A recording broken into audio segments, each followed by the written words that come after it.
Hello friends, என்னோட பேர் Hemamalini. Welcome to Malini's dhaba.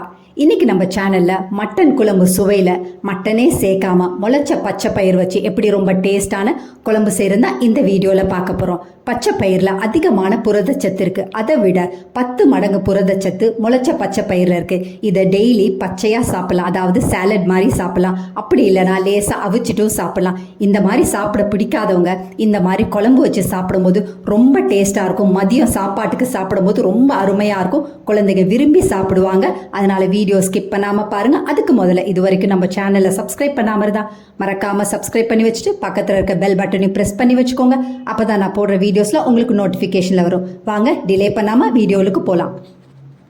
குழம்பு செய்ய ஆரம்பிச்சிடலாம். அதுக்கு அடுப்பில் கடாய் வச்சுருக்கேன். கடாய் நல்லா சூடானோன்னு 2 டேபிள் ஸ்பூன் அளவுக்கு எண்ணெய் சேர்த்துக்கோங்க. எண்ணெயும் நல்லா சூடானோன்னு 1 டீஸ்பூன் சீரகம், பெரிய துண்டு பட்டை சேர்த்துக்கோங்க.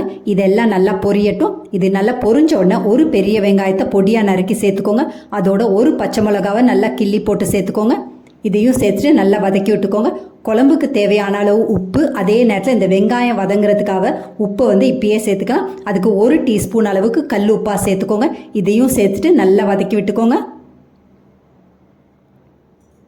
இந்த அளவுக்கு வதங்கினோடனே இதில் 1 டீஸ்பூன் அளவுக்கு இஞ்சி வெள்ளைப்பூண்டை நல்லா இடித்து போட்டு சேர்த்துக்கோங்க.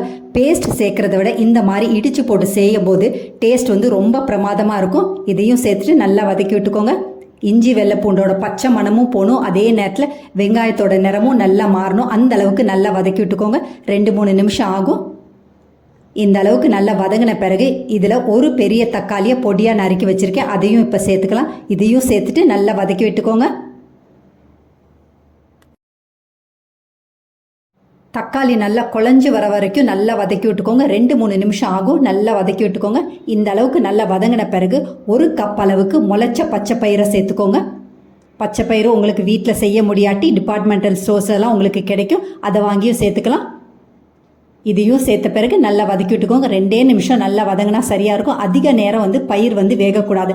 அப்படி வெந்துச்சுன்னா அதோட டேஸ்ட் கண்டிப்பாக மாறும். அங்கங்கே க்ரன்ச்சியாக இருக்கணும். அப்போ தான் டேஸ்ட் ரொம்ப நல்லாயிருக்கும்.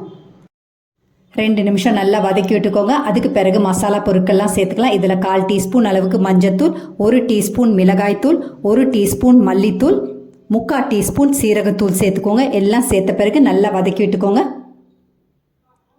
மசாலா பொருட்கள்லாம் சேர்த்துட்டு நல்லா இந்த மாதிரி வதக்கி விட்டுக்கோங்க. இந்த எண்ணெயிலே இந்த மசாலா பொருட்கள்லாம் நல்லா வதங்கி வரணும். அந்த அளவுக்கு நல்லா வதங்கின பிறகு நம்ம தண்ணி சேர்த்துக்கலாம். இதில் 1/2 கப் அளவுக்கு தண்ணி சேர்த்துக்கோங்க. நான் 1/2 கப் அளவு மெஷர்மெண்ட் தான் சேர்க்குறேன். 1 கப், 2 கப், 3வது கப் தண்ணி. அப்போ 1/2 கப்பில் 3 கப் சேர்த்துருக்கேன். அதாவது 1/2 கப் அளவுக்கு தண்ணி சேர்த்துருக்கேன். இதையும் சேர்த்துட்டு நல்லா கலந்து விட்டுக்கோங்க. இப்போ உப்பு பத்தலைன்னா கொஞ்சம் உப்பு செக் பண்ணிவிட்டு உப்பு தேவையான அளவுக்கு சேர்த்துக்கோங்க. சேர்த்துட்டு நல்லா கலந்து விட்டுக்கோங்க. இதை மூடியை போட்டு அப்படியே ஒரு 4-5 நிமிஷம் நல்லா கொதிக்கட்டும். பாருங்கள், 5 நிமிஷத்துக்கு பிறகு நல்லா குழம்பு நல்லா கொதிச்சு வந்திருக்கு. பயிர் அதிகமாக வேகாமல் பார்த்துக்கோங்க. 3/4% வெந்தால் சரியாக இருக்கும். குழம்புக்கு அதிகமாக வெந்துச்சுன்னா உங்களுக்கு மதியம் சாப்பாட்டுக்கு சாப்பிடும் போது அந்தளவுக்கு டேஸ்ட்டாக இருக்காது. வாயில் அங்கங்கே கடிப்பட்டும். அதனால 3/4% வெந்தால் சரியாக இருக்கும். இதில் கடைசியாக 3/4 டீஸ்பூன் அளவுக்கு கரம் மசாலா தூள் தூவிக்கோங்க. அதோட 1 கைப்பிடி அளவுக்கு பொடியாக நறுக்கின கொத்தமல்லி எல்லாத்தையும் சேர்த்து நல்லா கலந்து விட்டுக்கோங்க. அவ்வளவுதான், அருமையான முளைச்ச பச்சை பயிர் வச்சு மட்டன் குழம்பு சுவையில் ஒரு குழம்பு ரெடி ஆயிடுச்சு. இதே மாதிரி அளவுகளோட நீங்களும் இந்த மட்டன் குழம்பு சுவையில் உள்ள முளைச்ச பச்சை பயிறு குழம்பு செஞ்சு பார்த்துட்டு எப்படி இருக்குன்னு கமெண்ட் பண்ணுங்கள். பிடிச்சிருந்தா இந்த ரெசிபியை உங்கள் ஃபேமிலி ஃப்ரெண்ட்ஸோட ஷேர் பண்ணுங்கள், லைக் பண்ணுங்கள், சேவ் பண்ணி வச்சுக்கோங்க. இந்த மாதிரி ரொம்ப ஆரோக்கியமான ரெசிபிஸ் வேணும்னாலும் மறக்காமல் நம்ம சேனலை சப்ஸ்கிரைப் பண்ணி வச்சுக்கோங்க.